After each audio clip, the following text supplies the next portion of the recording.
ወዳጅ ወደርክም ጠላህም በእምነቴ አልደራደርም። በእምነቴ ከመጣ የፈለገውን አንገቴን መውሰድ ይችላል። በቃ ስጋዬን መግደል ይችላል። ነፍሴን ግን መግደል ስለማይችል አንድ ሰው የፈለገውን ነገር ማድረግ ይችላል። ግን በእምነቴ አልደራደርም። ከዚህ ልጅ አንድ ስልክ ገዛው። ከገዛው በኋላ ምን ውስጥ ላይ ገብቼ ሳይ እንዳለ የወሲብ ፊልም ነው ጭኖት ያገኘሁት። መድኃኒዓለም ምስክሬ ነው። መድኃኒዓለም ምስክሬ ነው። እግዚአብሔርን ብዬ ነው የምነግራችሁ። ሙሉ እንዴ ከአንድ መንፈሳዊ ሰው ለዚሁም ቤተ ክርስቲያን ቆሞ ከሚያስተምር ሰው ያንን በማየቴ እኔ ብዙ አይምሮዬ ላይ እስካሁን ድረስ የሆነ ይጠይቀኛል። እንደው ለስሙላ ነው በቃ እዚያ ላይ የምንቆመውን ነበር። አሁንም የልጅ እናቱን ትቶ ሌላ ሚስት አግብቶ ምን እሱ ብቻ መነኩሴ ይዞ ጠፍቶ ከጋምቤላ ወደ አዲስ አበባ መጥቶ አሁን አሶሳ ሄዶ ቤተ መቅደስ ካልቀደስኩ ብሎ ቀድሷል።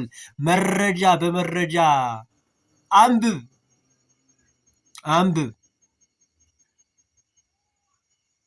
አዎ አንብቡ። በደንብ ይነበብ። ይህንን ማድረግልህ ሰዎች የላኩልኝ መረጃ ነው። መረጃውን ያደረሳችሁኝ እህቶች ወንድሞች ደግሞ ላቅ ያለ ምስጋና አለኝ። እግዚአብሔር ያክብራችሁ።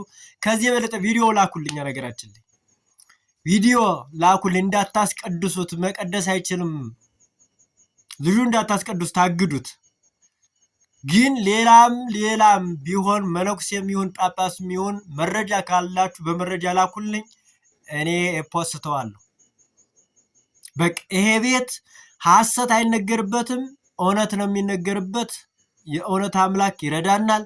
የቤተ መቅደሷን ሌቦች አስወጥተን ንጹሃን የሆኑትን አባቶቻችን ወደ ቤተ መቅደሱ እንመልሳቸዋለን። አትጠራጠሩ። አባት የለኝም ብለህ ተስፋ እንዳትቆርጥ። አባቶች አሉን።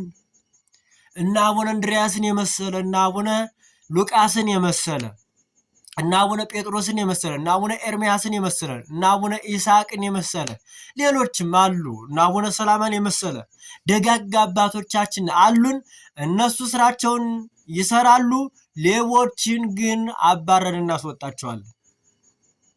ይሄንን ማድረግ መቻል አለብህ። ንቃ። አንተ ሞኝ የሆንክ ትውልድ መንቃት መቻል አለብህ።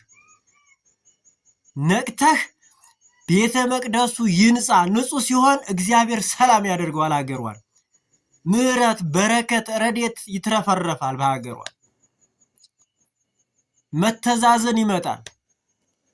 ነጋዴዎች ከቤተ መቅደስ መውጣት አለባቸው። ሌቦች ከቤተ መቅደስ መውጣት አለ። እንዴት ሰው ክህነቱን እኔ በእውነት ከምሬ ነው። እኛንስ እንዲሁ ይሁንሽ መድኃኒዓለም ክርስቶስን ቢያንስ እንኳን አይፈሩትም እንዴ? እንሞታለን ብለው አስቡም እንዴ? ሰው ክህነቱን ጥሎ እንዴት እቀድሳለሁ ብሎ ይቀድሳል? እንደምታዩት ነው። ካልቀደስኩ ብሎ ነው ገብቶ የቀደሰ። ጅብ በማያውቁት ሀገር ሂዶ ቁርበት አንጥፉልኝ ይላሉ። ቁርበት ካላነጥፋችሁልኝ ይላሉ። ስለዚህ ከጋምቤላ ቤተ መቅደስ ሲገባ አትግባ ተብሎ ተከልክሎ ታግዶ ኑሮ አሁን እንደገና አሶሳ ላይ ተቀይሮ ሲሄድ እቀድሳለሁ ካልቀደስኩ ብሎ ገባ። በጣም የሚገርም ነው። በጣም የሚገርም። ስለዚህ መቀደስ አይችልም። እንዲያውም መነኩሴዋን ዛሬ ፖስቸላለሁ። አየው ወረድ ብለህ ሸር አድርገው፣ ሁሉም ሸር አድርገው። እኔ በቃ ሪፖስት ሸር ኮፕሊንክ እያደረጋችሁ እንዲታይ አድርጉት። እኔ መረጃ ማውጣት ነው። እናንተ ደግሞ ኃላፊነቱ ሸር ማድረግ፣ ኮፕሊንክ ማድረግ፣ እንዲዳረስ ማድረግ ነው እናንተ ነው። እኔ እሱን ማድረግ አልችልም። እኔ ለእናንተ ማድረሰው፣ እናንተ ደግሞ ሸር እያደረጋችሁ ለ5 ለ10 ለ15 ሰው ሸር እያደረግ የእውነት ቀን መንጣት መቻል አለበት። ሌቦች መውጣት መቻል አለባቸው። አዎ አባቶች አሉን። አባቶቻችን ግን ራሳቸውን ደብቀዋል፣ ታፍነዋል፣ በሌቦች ታፍነዋል። ዛሬ ሌቦች ናቸው ሁሉን እየተቆጣጠሩት ያለ፣ ነጋዴዎች ናቸው። ህንፃ ስላሴን የሚሰሩ ሳይሆን የድንጋይ ህንፃ የሚገነቡ ፎቅ የሚሰሩ መነኮሳት፣ ፎቅ የሚሰሩ ጳጳሳት እነሱ ብቻ ናቸው። ትውልድ የሚገነባ አባት የለም። ስለዚህ ይሄ በሆነበት ሰዓትና ጊዜ ላይ ሁላችንም ነቅተን ነገሮችን ማስተካከል ካልቻልን በእውነት አወዳደቃችን ይከፋል። አዎ እውነቱን እውነት ማለት መቻል አለብን። አቡነ ሩፋኤል ጋምቤላ ላይ ምንድን ነው የሚያደርጉት? አንዱ ስልጣን ሲጥል ስልጣነ ክህነቱን ሲጥለው እንግዲህ ጌታችን መድኃኒታችን ኢየሱስ ክርስቶስ ለጴጥሮስ ሰጠው። ጴጥሮስ ደግሞ ለሌሎች እንዲያለ የወረደውን መንፈስ ቅዱስ የሰጠውን ስልጣን አስቡት። በዲቁና ማዕረግ በነ ቀዳሚ እስጢፋኖስ በነ ሊቀ ዲያቆን እስጢፋኖስ ዘመን የመጣውን እንግዲህ ክህነት አሁን እንደዚህ ማንቋሸሽ ምን ማለት ነው? ምን ማለት ነው? ስለዚህ እውነቷን እውነት ማለት መቻል አለብህ፣ ወደድክም ጠላህም።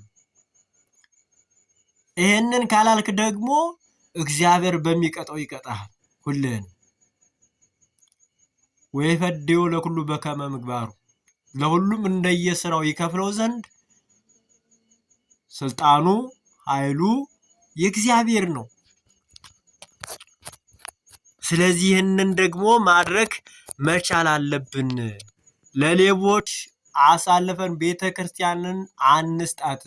ቤተክርስቲያንን ከሌቦች እንታደጋት። እሱ ነው የኛ ሀሳብ። ከሌቦች እንታደጋት፣ ከአጭበርባሪዎች እንታደጋት።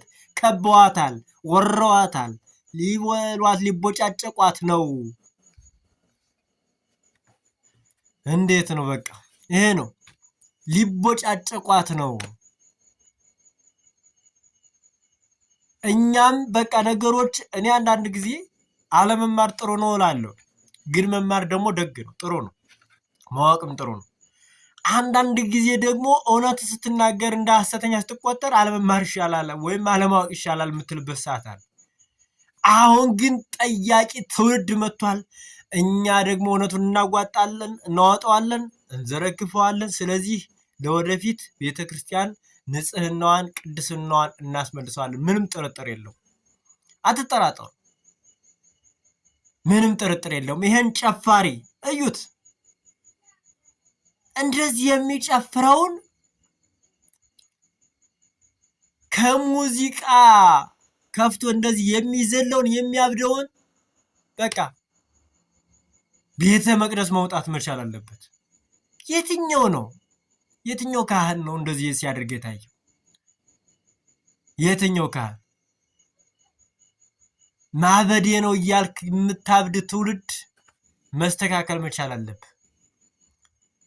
አርሰናል እያልክ የኳስ ደጋፊ ነኝ እያልክ የምትጃጃል ትውልድ መስተካከል መቻል አለብህ። እየተበላህ ነው። በስጋህም በነፍስም የማትድን መሐይም ትውልድ መሆንክን አስረግጬ ነው የምነግርህ። በስጋህም እያበድክ ነው፣ ማበዴ ነው እያልክ ነው፣ እያበድክ ነው። በነፍስም ደግሞ የትኛው መልካም ስራ ገነት ያስገባሃል? አትጸልይ። አስቡት እንግዲህ። አዎ በየትኛው ምግባራችን